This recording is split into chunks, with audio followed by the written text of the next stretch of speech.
I'm going to teach you something entirely new that has never been revealed, that I guarantee will give you a whole new perspective on how you approach, talk to, and attract the kinds of women that you want to date. Hey, how's it going? Welcome to the page here. I have some very exciting news to share with you that I've never shared with anyone before online at all. I've gone through a lot of coaching with this, and I found sort of a new secret that has never been revealed before in the area of meeting and attracting beautiful women. So I had a course recently called the Farewell Tour, which ended up becoming a course called Hacking Attraction. And of course, Hacking Attraction, we went through a few different stages. We went through hacking yourself, as in understanding yourself. We went through hacking your body, understanding your body language and how to read other people's body language as well. Hacking connection, which was how to understand your connection and communication with other people. And the final was hacking your meta, which was sort of understanding the overarching concepts behind what makes a good relationship, what makes you a valuable and attractive man as a whole. Well, I did these courses, and in the first day of the Hacking Yourself course, I went over a concept that's never been talked about before, ever, inside of this industry and this community. And so I'm very happy to share that with you right now. I'm just going to give it to you so you can have it and do what you want with it. It'll help you out a whole lot. It turns out that there are different types of strengths for guys when it comes to meeting women. And there are 4 major different types. I'm going to go over how you can tell which type you are, and I can go over how to understand how to learn to your strength instead of always trying to do what becomes, for most guys, extremely difficult. So most you may find in the past, maybe you have, maybe you haven't, that going out to meet women in the bar is an extremely difficult thing. When I first started doing this, it was very difficult for me too. And I got through a lot of barriers that I had. But eventually, I felt pretty natural and comfortable going into a bar and attracting women. It wasn't a big deal at all. But it took me a long time to get there, but eventually I did. Now, there's some guys though that I've studied for twice, 3 times longer than I have and never got there.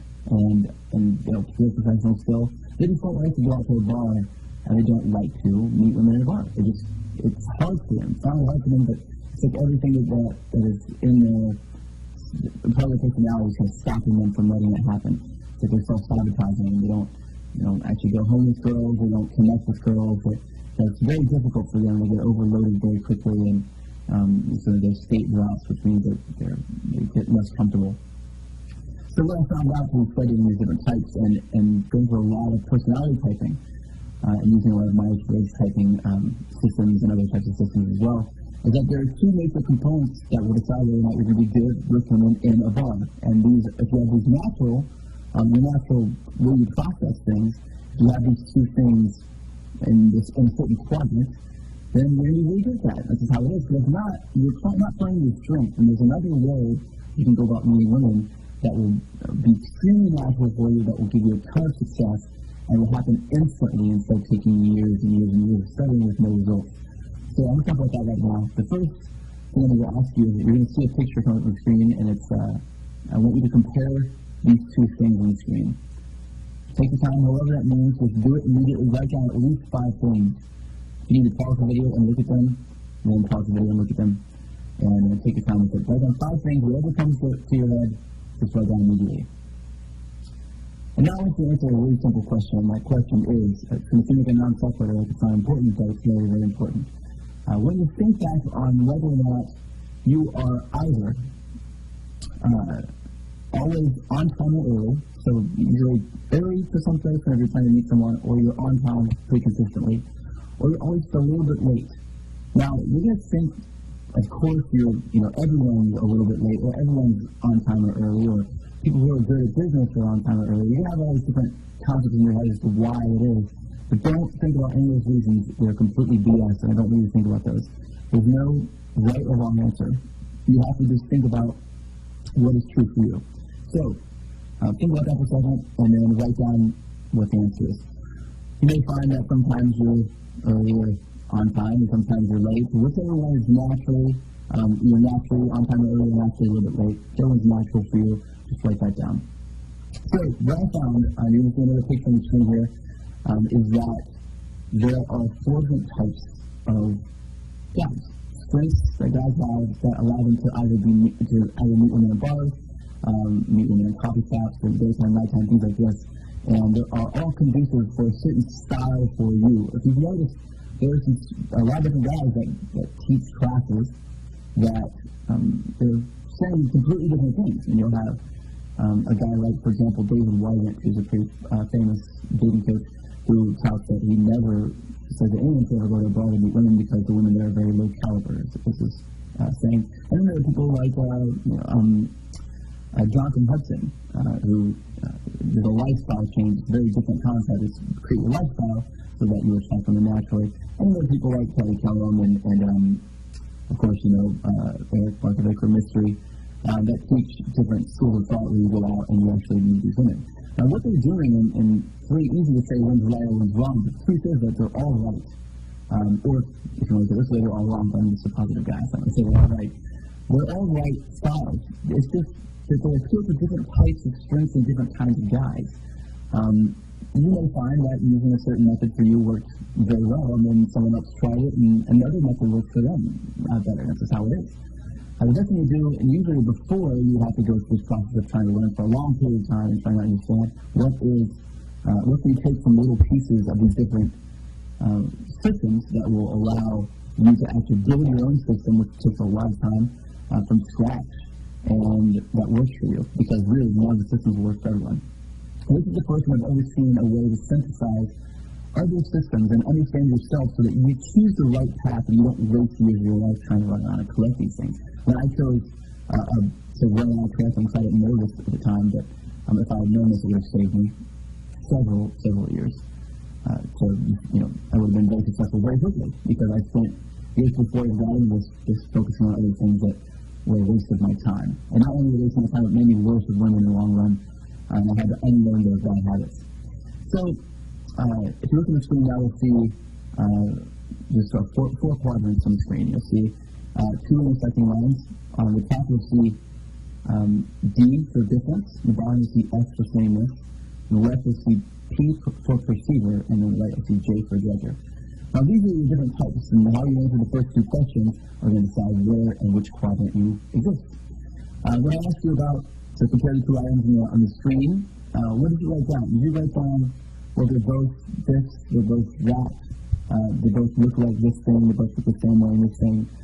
If you wrote a lot of reasons why, different reasons why they're the same, or why they're compared and similar, then you're going to be a sameness person, sameness, which means you fit the bottom of that quadrant, somewhere of those two at the bottom.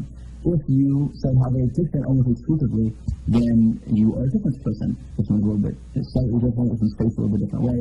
Whatever it was, you saw the differences immediately, and that's what you naturally notice.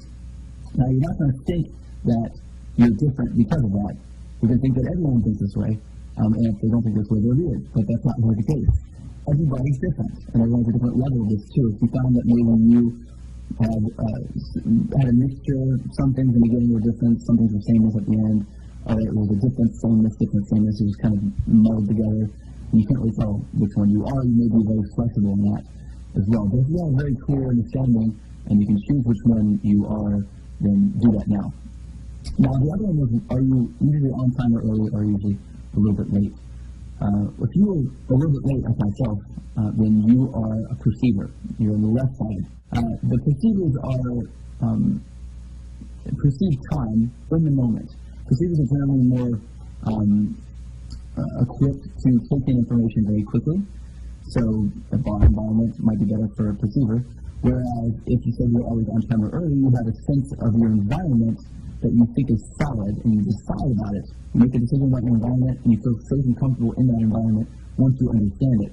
If you're always on time or early, that's how you feel, and you're a judger type, a J type. So, what does this mean? Okay, well, if you are a difference perceiver, that means that you see everybody as being different. You see each woman that you meet as a unique individual.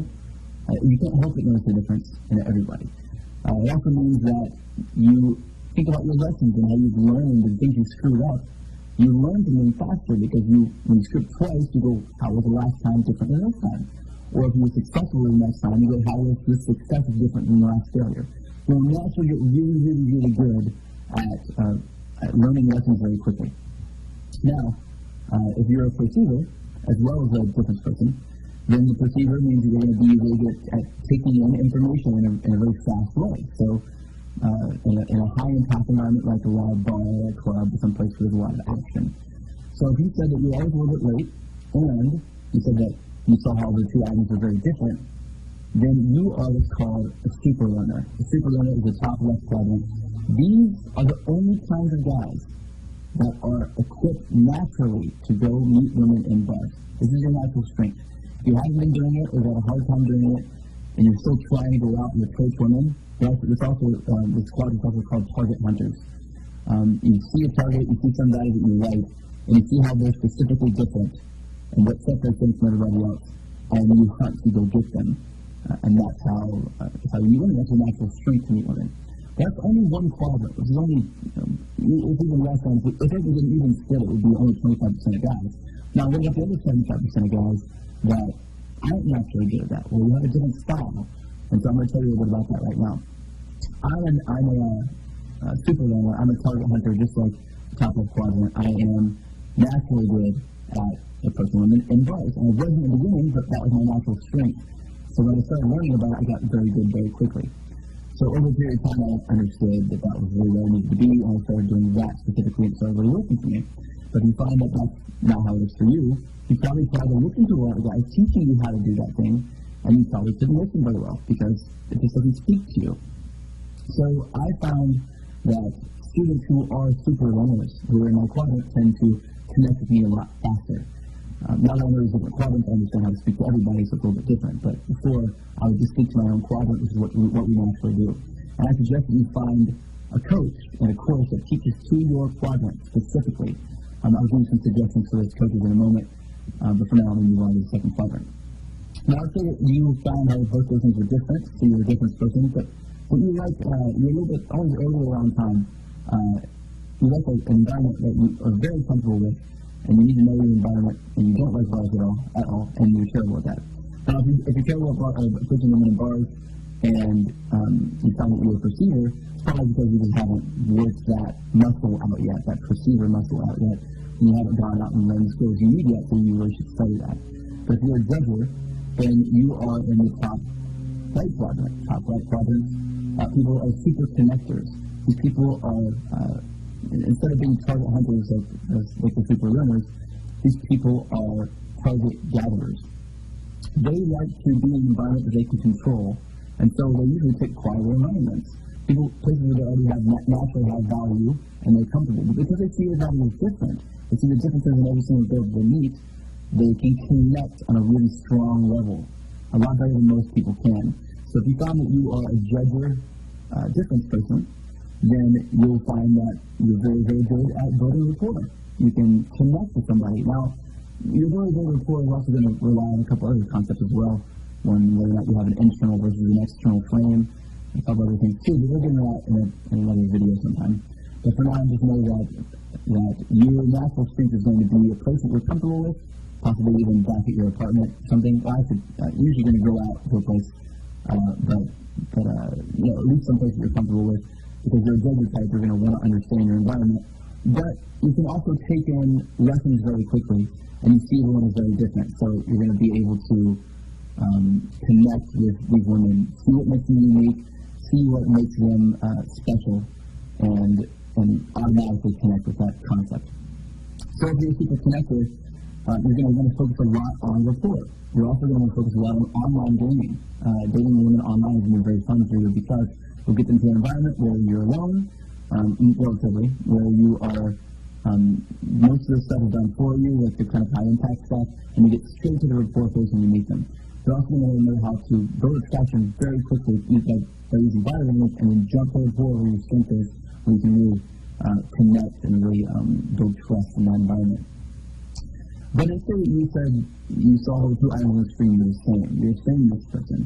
Well, if you're a sameness judger, everything is the same, and you're usually earlier on time, you're a breed of person that's going to be very, very unique in the way they approach women. And that is that they're not usually going to approach women. They're usually going to wait for women to come to them.